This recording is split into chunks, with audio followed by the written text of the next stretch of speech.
না না, এই সকাল সকাল জঙ্গলের মধ্যে কি করো তুমি? প্রাকৃতিক কাজ সারা লাগে আসো নাই তো নাকি আগের অভ্যাস যায় নাই তোমার?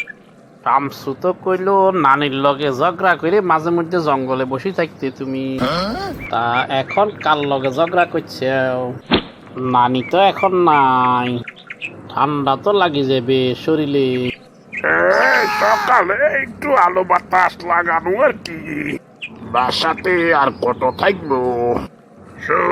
নামগোর সময়ে সকাল সকাল আমরা ঘুম থেকে উঠে কাজে লাগিয়ে পড়তাম, আর এখন তো তোর কাজও নাই।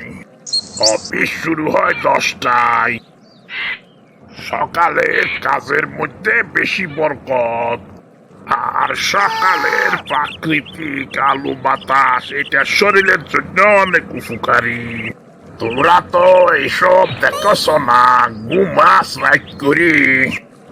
এখনকার চিকিৎসা বিজ্ঞান কি বলে, রাত জাগা ক্যান্সারের উপকরণ, আর ভোরে ঘুম থেকে উঠা মস্তিষ্কের উপকরণ। ভোরে ঘুমাইলে মস্তিষ্কের সমস্যা হয়।